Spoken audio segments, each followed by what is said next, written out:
The alien race, the Zorith, had long observed humanity from afar, considering Earth's inhabitants little more than a curiosity, a brutal, unpredictable species known for their violent tendencies and the dangerous environments they called home. Their homeworld was one of beauty and harmony, a stark contrast to Earth's chaotic and hostile nature. The Zorith were proud of their intelligence, their grace, and the longevity they enjoyed, never needing to fight for survival as humans did on their death world. Zorith scientists had studied human behavior, compiled data from previous encounters, and concluded that humanity was a species doomed to destroy itself. The planet was fraught with war, disease, and scarcity. The humans' penchant for violence made them dangerous and unpredictable, unable to live in the peaceful, orderly societies the Zorith had cultivated. There was little beauty in the human struggle for survival, only raw, relentless aggression. Among the Zorith, a single human, a soldier captured during a raid on a human colony, had become the subject of study. His name was Lieutenant Isaac Harris. He had been taken during an ambush in which he was badly wounded, but instead of succumbing to his injuries, he survived, fighting every step of the way. His body was scarred, his eyes cold, but his will was iron. To the Zorith, he was both an enigma and a specimen they couldn't quite comprehend. The scientists saw no reason for his existence to be spared. The human survival instinct was primitive, their bodies not built for the kind of longevity the Zorith possessed. Why, then, did this human refuse to die? What could possibly drive him to continue living despite all odds? One of the Zorith researchers, Yalara, had volunteered to observe the human firsthand. She had long felt that the human species was unworthy of the Zorith's attention. Why waste time studying a species that would inevitably be extinguished by its own recklessness? Yet, as she watched Harris, something began to bother her. It wasn't his physicality. No, his features were far less refined than those of the Zorith. His body was covered in wounds, his hands calloused, his face hardened by the years of conflict. But something about the way he carried himself, the way he glared at his captors, showed an unspoken determination. The Zorith had never encountered a species so unrelenting. Most beings they encountered either died or adapted to the inevitable dangers of their environment. Humans, however, not only survived but thrived in chaos. They were a paradox, primitive yet brilliant, barbaric yet deeply compassionate. Yalara could not understand this contradiction, nor could the other Zorith scientists. They had never seen anything like it. The first time she observed Harris up close was during a debriefing. His wounds had been tended to, but he was still visibly in pain. Yet, he sat upright, staring straight ahead, offering no expression to the Zorith interrogator. His demeanor was defiant, as if he knew this was all part of the game, a game in which he had no intention of losing. Despite the fact that he was surrounded by far superior technology, his defiance was almost palpable. Yalara's first thought was one of disbelief. This human was a soldier, yes, but there was nothing exceptional about him at first glance. He was small, scarred, and undeniably outclassed by the Zorith. So why, then, did he fight on? What was it that made him endure, even when the odds were stacked against him? The humans had no concept of their place in the galaxy. Their society, divided and fractured, often failed to unite, even in the face of global extinction-level threats. They fought wars over resources, over ideologies, over power. The Zorith, on the other hand, had long since outgrown such petty conflicts. Their unity came from centuries of cultural refinement, their harmony built on respect and shared knowledge. The Zorith had transcended the need for conflict and now viewed it as a primitive, outdated form of problem-solving. The humans, in contrast, seemed to thrive on conflict. But it was in the face of this conflict that Yalara began to see something she could not easily dismiss. The human never gave up. Even when placed in impossible situations, when surrounded by enemies far stronger than he continued to fight, to resist. His will was unwavering. It was as if he believed that no matter how many times he was beaten down, there was always a way back, a way to keep going. In the days that followed, Yalara observed Harris more closely. She saw him in various situations, when he was given minimal food, when he was left alone for hours, when he was forced to face humiliation. In each scenario, he responded the same way. He refused to break. The Zorath were accustomed to seeing beings who would eventually give in to pain or despair, but Harris did not. When faced with starvation, he found a way to stretch the meager portions given to him. When faced with isolation, he remained calm, never showing any sign of panic. He even found ways to sabotage the technology the Zorath had provided, seemingly out of sheer spite, not for any strategic reason, but because it gave him a sense of control. Yalara grew, increasingly perplexed by the human. What was it about him that made him so different from the other species they had encountered? What drove him to keep going? And more importantly, why did he care so much about surviving in the first place? She knew from her studies that the human race was incredibly fragile. Their planet was a death world, filled with threats both natural and man-made. The animals were vicious, the weather unpredictable, and the ecosystems ruthless. Yet humans had survived and adapted, building societies out of chaos, thriving where others would falter. How? Why did they care so much? The Zorath could not fathom it. It wasn't until one of the guards spoke of a battle Harris had fought in that Yalara began to understand, even if just a little. The human had been part of a military campaign against another alien species. Yet Harris had fought to the bitter end, and when his unit was wiped out, he alone had survived. He had been found days later, injured but alive, clinging to life as if it were the only thing that mattered. The Zorath, who viewed life as a precious and finite resource, could not fathom the human's desire to survive at all costs. To them, the act of survival was simply a means to an end, a necessity. But the human, Harris, seemed to have a different understanding. He wasn't fighting to survive for mere survival's sake. He was fighting for something deeper. Perhaps it was something in his nature, something intrinsic to all humans, that made them unwilling to accept defeat. In the silence of the observation room, Yalara felt something stir within her. A respect, perhaps, or at least an understanding. For the first time since she had begun her studies of humanity, she found herself questioning the assumptions that had led her to dismiss them as inferior. There was something about this human, this ugly deathworlder, that made him far more than just a curiosity. And so, as the days passed, Yalara's perspective began to shift. She realized that this human, despite his rough exterior, his perceived weaknesses, and his brutish nature, had something that no other species she had encountered seemed to possess: an unbreakable spirit, a will that could not be crushed, no matter the odds. It was, perhaps, the most remarkable thing she had ever seen. The following days were a test of endurance for both the alien observers and Lieutenant Isaac Harris. Despite being captured, weakened, and surrounded by beings far superior in every way, Harris refused to submit. His survival instinct kicked into overdrive, and though his body screamed in agony, his mind remained focused on one goal: survival. He was a soldier, but there was more to his will to live than simply following orders. It was something deeper, something that didn't rely on external validation or even logic. It was pure, unadulterated defiance. Yalara, the Zorath scientist observing him, began to notice subtle changes in her own perception. The first few days had been filled with the alien race's clinical approach to the human situation, cataloging his resistance and brutality.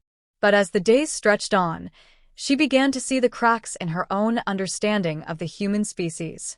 Isaac wasn't merely fighting to survive, he was fighting for something more. It wasn't about escape or victory, it was about the principle of continuing, no matter how impossible it seemed. Harris had already been through hell and back. He had been part of a campaign that saw the destruction of his unit, the massacre of his friends, and the utter obliteration of any hope for a conventional victory. Yet, in the end, he had survived. The battle had left him physically battered, and the mental toll was just as severe. But he had learned to exist in that environment, to adapt to pain and loss as mere constants in his life. It wasn't the kind of adaptation Yalara understood. The Zorath adapted through intellect and technology, eliminating the need for brute force. But humans adapted through sheer determination, through a refusal to succumb. It was a concept Yalara struggled to comprehend. It wasn't just the survival, though. The true turning point came when Isaac's mental and physical resilience was tested in a more direct way. The Zorith had, in their usual manner, underestimated the human. They had assumed that his will would eventually break under extreme pressure. After all, they had witnessed countless species crumble when exposed to the kind of conditions humans were facing. They had expected the human to eventually fall into despair, to lose hope and fade away. But that didn't happen. Instead, Harris pushed through the pain, the hunger, and the isolation, refusing to accept that his circumstances were the end. One day, during a routine examination, Yalara overheard one of the guards mention how Harris had managed to escape his restraints for several hours. It wasn't a successful escape, but the fact that he even attempted it was telling. The human didn't give up, didn't resign himself to his fate. He fought for a chance to escape, even when it seemed impossible. Yalara's curiosity grew, not just because of the physical feat, but because of the way Harris approached everything. The Zorith had technology that was far beyond anything humanity had created, and yet, Isaac Harris managed to fight back using nothing but the tools at his disposal. His ingenuity, born of desperation, had led him to exploit small weaknesses in their systems. It was a skill that no other species could match, and the more Yalara studied him, the more she realized that this was a recurring trait among humans. They didn't rely on power or intellect alone, but on their capacity to adapt, to learn, and to fight, no matter the odds. Harris's response to being imprisoned was not one of surrender, but of constant action. It was almost as if he could not accept the idea of being trapped. Even in confinement, he worked tirelessly to find flaws in the Zorith systems, always looking for a crack in the armor. His ability to adapt was nearly unmatched. He would wait, sometimes for hours, observing patterns in the guards' movements, in the timing of their shifts, and then exploit them to his advantage. It was a mind that could see solutions in places others might miss, even in the most mundane of circumstances. The more Yalara observed, the more she saw how this drive to survive was tied to something deeper, something that set humans apart from other species she had encountered. Where other beings might give up, retreat, or accept their circumstances, humans seemed to derive a sense of purpose from their very struggle. Their struggles weren't just a fight for survival. They were a fight for something greater, something intangible, something that transcended logic and reasoning. For Isaac, it wasn't enough to merely exist. He needed to fight, to push forward, to prove that he could. And it wasn't just the will to survive that impressed Yalara. It was the way Harris carried himself even after every setback. He didn't show fear, even in the most dangerous of situations. When faced with threats from other captives, or when the Zorith would threaten his life, Isaac remained unmoved. He was a man who had seen the worst of the universe and come back for more. And now, he stood alone against the Zorith, who, despite their advanced technology and intellectual superiority, could not break him. One of the more remarkable aspects of Isaac's survival was his ability to remain calm in the face of death. The Zorith had expected him to become frantic, to panic, when they demonstrated their overwhelming power. Instead, he remained stoic, calculating, and unwavering in his demeanor. He showed no fear, and that unnerved the Zorith in ways they couldn't articulate. To them, fear was a natural part of survival, something that motivated beings to evolve and adapt. But Harris's lack of fear was something entirely new. He didn't need fear to act. He acted despite it, knowing full well that every moment he survived was a victory. As time passed, Yalara found herself more and more fascinated by the human, not for his outward physical characteristics, but for the depths of his resilience. She began to question the assumptions that had led her to view humans as inferior beings. The Zorith believed that their civilization, their technology, and their advancements placed them at the top of the galaxy's hierarchy. They considered themselves to be the epitome of evolution. But watching Harris, she began to realize that the strength of humanity wasn't in their technology or their intellect. It was in their spirit, in their refusal to be extinguished no matter what. Harris's behavior was a paradox to everything the Zorith had come to expect. He was not a soldier following orders, nor was he a prisoner simply biding his time. He was a human, fighting to live, not just for himself, but for something larger. And it was this unyielding drive, this refusal to give up, that made him something to be reckoned with. It was a strength that no amount of superior technology could match. It was a strength that was unique to humans. And Yalara, in the midst of her observations, began to realize that she had vastly underestimated them. Yalara's understanding of humanity deepened as the days turned into weeks. Isaac Harris, the human soldier, continued to exhibit an astonishing resilience that no one, not even the Zorith, had expected. What began as a simple observation of a captured specimen turned into an exploration of the core of what it meant to be human. She found herself thinking less about his physical attributes and more about the strength of his spirit, the depth of his will to survive. As Harris adjusted to his captor's treatment, Yalara began to piece together the human story. She learned that he had once been part of an elite unit, one that had fought in numerous interstellar campaigns. These were battles fought with far more advanced technology than anything humanity could muster, and yet, even in the face of superior forces, he and his comrades had fought with a tenacity that defied logic. Every mission, every fight had left scars on Harris, both physical and mental. He had lost friends, comrades, and family, yet he never faltered in his determination. Even in the most desperate of circumstances, he never gave up. One day, during an examination, Yalara asked Harris about his past, seeking to understand what made him tick, what fueled his unyielding persistence. His response was short but telling. "I'm not doing this for me anymore. I'm doing it for those I've lost."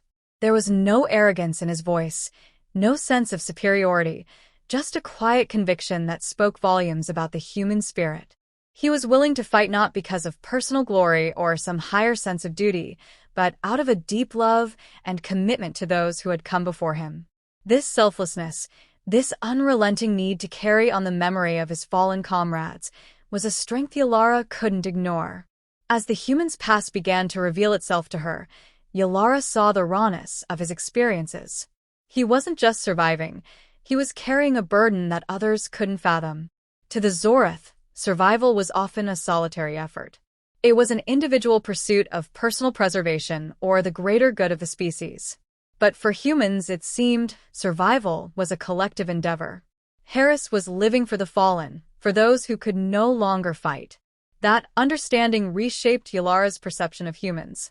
They didn't just survive, they thrived because of the connections they formed, the bonds that held them together even in death. Harris's strength wasn't just physical, though that was undeniable. It was his mental fortitude, his ability to compartmentalize pain, to keep moving forward even when everything around him screamed for him to stop. When faced with moments of despair, when the weight of his losses threatened to crush him, Harris didn't break. He pushed through the pain, not because it was easy, but because he had no other choice. His drive was not rooted in the pursuit of personal survival, but in the need to honor those who had fought beside him, those whose lives had been sacrificed for the greater cause. Yalara couldn't help but be struck by the contrast between the Zorith and humans. The Zorith believed in the primacy of intellect and the pursuit of knowledge. To them, the mind was the ultimate tool for survival, and their civilization had prospered because of their ability to outthink and outmaneuver others. But humans, it seemed, had something far more complex, an innate understanding that survival wasn't just about the self. It was about the connection to others, the willingness to fight not for personal gain, but to protect those who mattered most. That was why, despite the odds, humans could survive in environments that would obliterate other species. They found strength in each other, in their shared bonds. What struck Yalara most was the way Harris dealt with his trauma. The Zorith had observed many species with scars, both physical and mental, but none had ever handled it quite like humans. They didn't bury their pain. They didn't let it control them. Instead, they used it as fuel. Harris had seen horrors that would have shattered many other beings, yet he had not only survived but had used his pain to strengthen his resolve.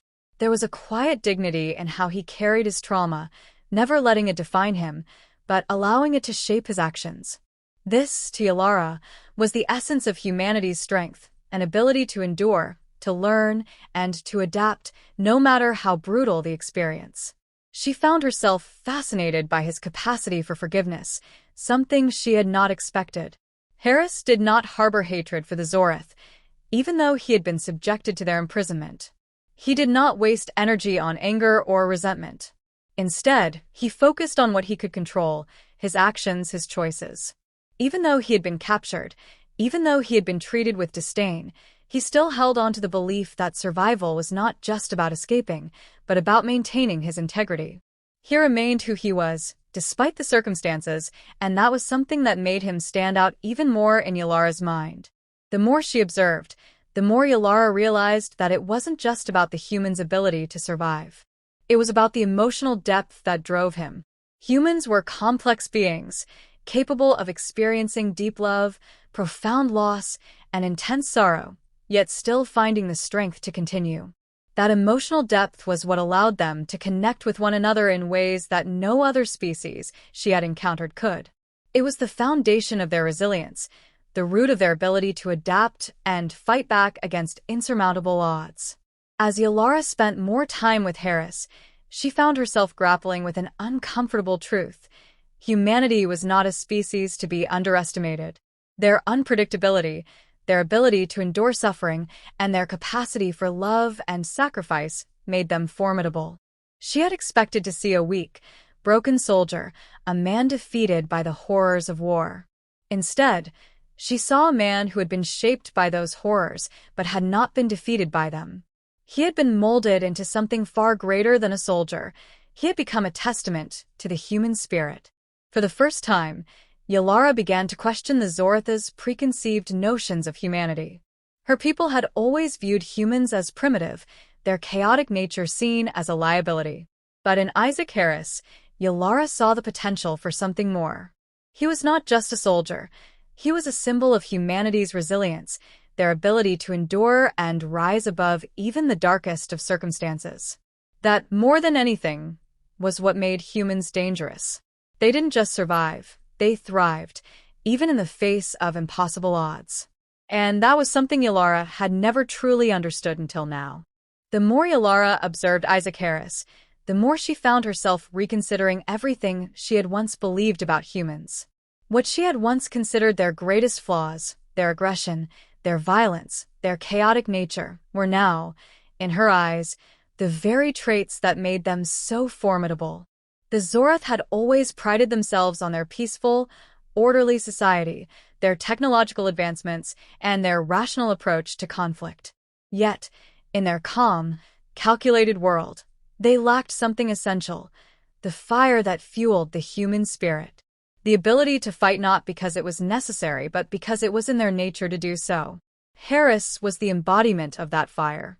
He had been through more suffering than most species could endure, and yet he stood strong, refusing to be broken. His resilience, his ability to rise above every hardship, left Yalara questioning her assumptions about humanity. Where the Zoreth saw fragility, Harris saw an opportunity to grow stronger. Where they saw destruction, he saw a path forward. This realization struck her with the force of a revelation. Humanity's greatest strength was not in their technology, their intellect, or their ability to control their environment.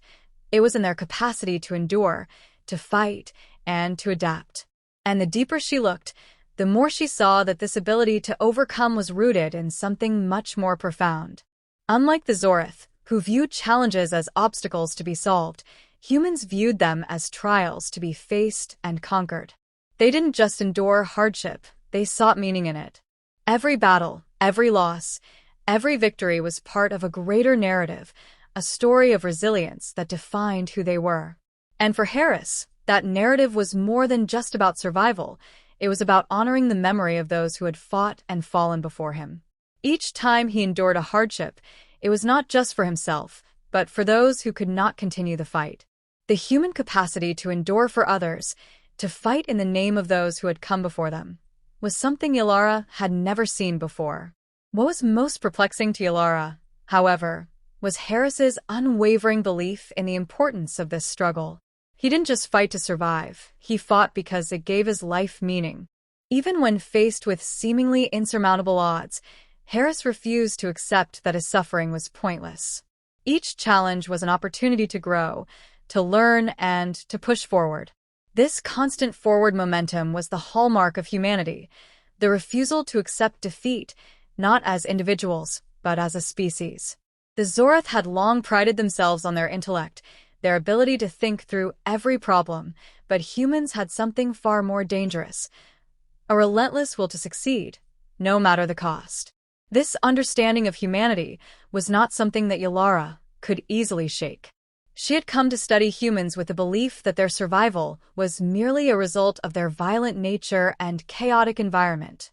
But as she watched Isaac Harris and observed how he faced each new challenge with unflinching determination, she saw something far more complex.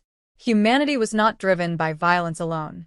They were driven by a profound sense of purpose, a need to find meaning in the chaos of their existence.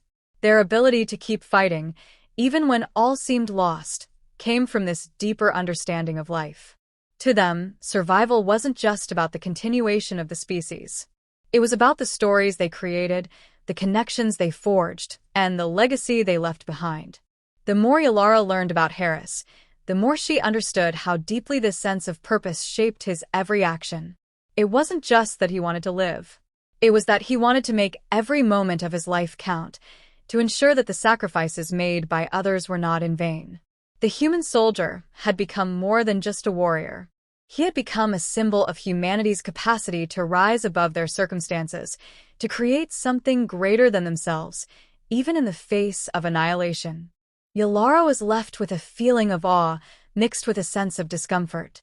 The Zorith had always considered themselves the pinnacle of evolution. They viewed their ability to live in peace, free from the chaos of war, as the ultimate achievement. Yet, in their quest for peace, they had lost something vital, the very thing that made life worth living. The Zorith were creatures of intellect, of order, but they lacked the passion that drove humans. They had never faced true hardship, never known what it meant to struggle for survival, to fight for something greater than themselves. It was a part of themselves they had long abandoned in their pursuit of a perfect, orderly existence. The realization began to settle in. The Zorith had been wrong. They had been so focused on their own version of peace and enlightenment that they had overlooked the power of the human spirit. They had underestimated humanity's ability to adapt, to thrive in the face of adversity, and to create meaning even in the darkest of times. Where the Zorith saw weakness, humans found strength. Where the Zorith saw destruction, humans saw opportunity. And now, standing in front of her, Isaac Harris represented the ultimate proof of this truth. He was not just a soldier, a prisoner, or a specimen. He was a living testament to the human capacity to endure, to fight, and to overcome. The more she watched him, the more Yalara realized that humanity's greatest strength lay not in their technology, their intellect, or their society. It lay in their ability to defy the odds, to keep moving forward even when the world around them crumbled. It was this unyielding will to survive, this refusal to be extinguished, that made humans such a force to be reckoned with. Yalara had come to study humanity, to observe them as mere subjects of scientific interest, but what she found instead was a species unlike any she had encountered. Isaac Harris had shown her that humanity's greatest asset wasn't its intellect or its technology. It was its heart, the ability to endure, to keep fighting for something greater than themselves, even in the face of overwhelming odds. And in that, Yalara finally understood why humans were capable of surviving on a death world. It wasn't because of their strength or their cunning. It was because they never stopped fighting. In the end, it was this realization that changed everything for Yalara. The Zorith had long believed that peace could only be achieved through control, through the eradication of chaos.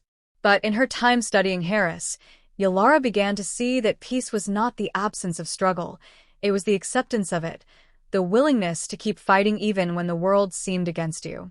It was a lesson that would forever alter her perception of humanity and perhaps even the way the Zorith viewed their own future. For in the end, It wasn't the perfect order of the Zorith that made them strong. It was the raw, unyielding will of the human spirit that had proved to be the most powerful force in the galaxy.